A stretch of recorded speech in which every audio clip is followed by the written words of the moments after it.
In the annals of military history, few campaigns are as audacious and controversial as General William Tecumseh Sherman's march to the sea during the American Civil War. This campaign stands out not only for its boldness, but also for the profound impact it had on the course of the war and the psyche of the nation. From November 15th to December 21st, 1864, Sherman led his Union Army on a devastating march from Atlanta, Georgia, to Savannah, Georgia. Covering a distance of approximately 300 miles, his forces moved swiftly and with purpose, leaving a trail of destruction in their wake.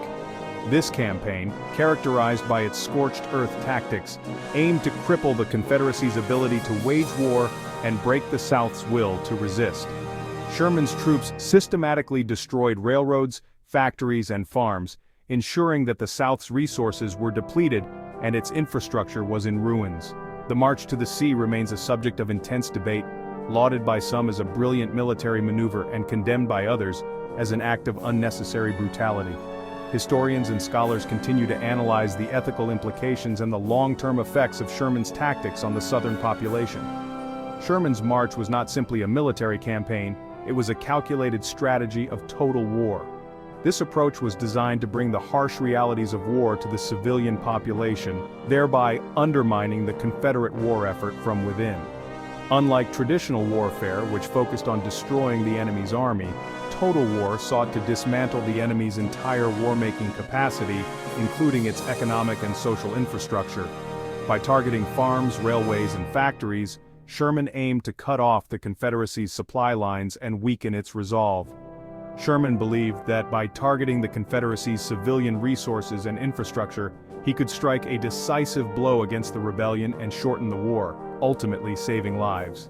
His controversial tactics, though harsh, were intended to hasten the end of the conflict and bring about a quicker resolution to the war's devastation. William Tecumseh Sherman was a complex and enigmatic figure. A graduate of West Point, Sherman had a deep understanding of military strategy and tactics. His education at the prestigious West Point Military Academy laid the foundation for his future military career. Sherman was not just a soldier, he was a thinker, a strategist who understood the broader implications of warfare. His experiences earlier in the war, particularly in the bloody battles of Shiloh and Vicksburg, had convinced him that the Confederacy's will to resist was deeply rooted in the support of its civilian population. These battles were not just military engagements, they were brutal, harrowing experiences that shaped his views on how to bring the war to a swift conclusion. Sherman believed that to win the war, the Union had to break this bond and demonstrate the futility of further resistance. He saw the Southern civilians as the backbone of the Confederate war effort, providing not just moral support, but also material resources. Sherman was a pragmatic and ruthless general, willing to take drastic measures to achieve his objectives. He was not afraid to make tough decisions, often opting for strategies that others might consider too harsh or extreme. He believed that the horrors of war, if inflicted directly upon the Southern people, would convince them to abandon the Confederacy and sue for peace. His philosophy was that by bringing the war to the civilian population, he could expedite the end of the conflict. His decision to wage total war in Georgia was a calculated gamble, one that would have far-reaching consequences for both the North and the South. Sherman's march to the sea was not just a military campaign, it was a psychological assault aimed at breaking the will of the Southern people. This strategy, though controversial, ultimately played a significant role in the Union's victory and the eventual reunification of the nation. The concept of total war marked a significant departure from traditional military doctrine. Prior to the Civil War, wars were generally fought between armies on defined battlefields, with civilian populations largely spared from the direct effects of conflict. However, the American Civil War, with its ideological intensity and vast scale, blurred the lines between combatants and non-combatants. Sherman's march to the sea exemplified this shift towards total war. Sherman's troops, operating under orders to forage liberally off the land, systematically destroyed railroads, bridges, and factories. They confiscated livestock, food, and other supplies from civilians, leaving a trail of destruction in their wake. The goal was not merely to defeat the Confederate Army, but to cripple the South's economy and break its spirit. The impact of Sherman's march to the sea on the South was devastating.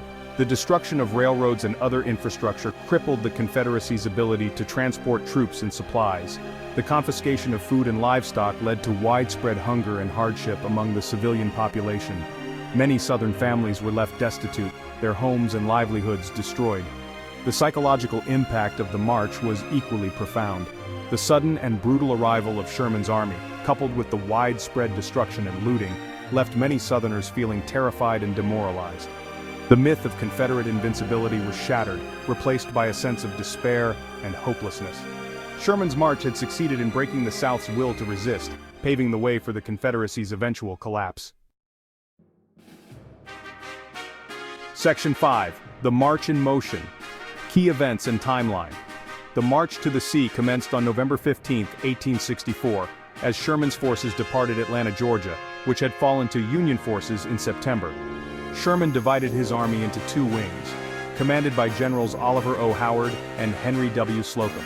The two wings marched on parallel routes through the heart of Georgia, covering an area approximately 60 miles wide. Key events during the march included the capture and burning of Milledgeville, the Georgia state capital, on November 23rd. On December 10th, Sherman's forces reached the outskirts of Savannah, Georgia, a vital Confederate port city. After a brief siege, Savannah surrendered to Union forces on December 21, 1864. Sherman's capture of Savannah provided the Union with a crucial supply base and dealt a severe blow to the Confederacy's morale. Section 6. The Confederacy broken immediate consequences. The immediate consequences of Sherman's march to the sea were profound. The capture of Savannah provided the Union with a key port on the Atlantic coast, further tightening the noose around the Confederacy.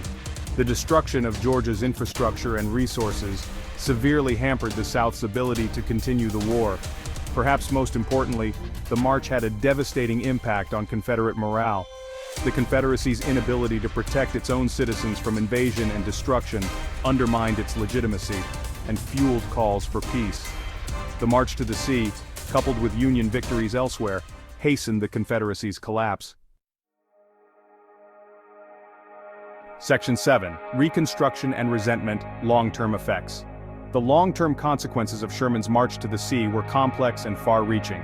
The destruction inflicted on Georgia's infrastructure and economy had a lasting impact, hindering the South's post-war recovery. The march also left a legacy of bitterness and resentment among many Southerners, who viewed Sherman as a ruthless and vindictive figure. Despite the devastation, the march also contributed, albeit indirectly, to the end of slavery in the United States. As Sherman's forces marched through Georgia, thousands of enslaved people escaped to freedom, seeking refuge with the Union Army. Sherman's march helped to dismantle the institution of slavery and pave the way for the era of Reconstruction. Section 8. A Controversial Legacy, Sherman's Place in History, William Tecumseh. Sherman remains one of the most controversial figures in American military history.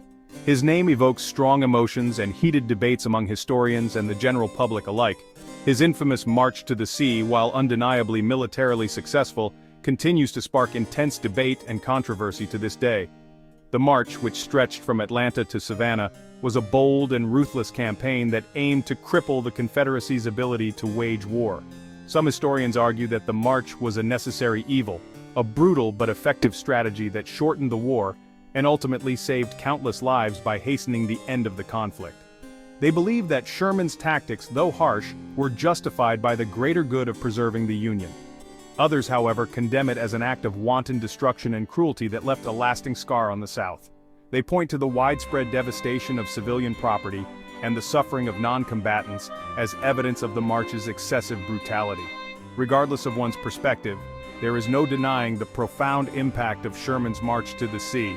It not only decimated the infrastructure and morale of the Confederacy, but also left an indelible mark on the collective memory of the American South. The march was a turning point in the Civil War, demonstrating the Union's determination to win the war by any means necessary.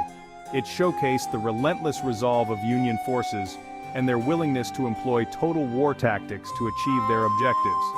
It also marked a significant shift in the nature of warfare, ushering in an era of total war that would have devastating consequences in future conflicts.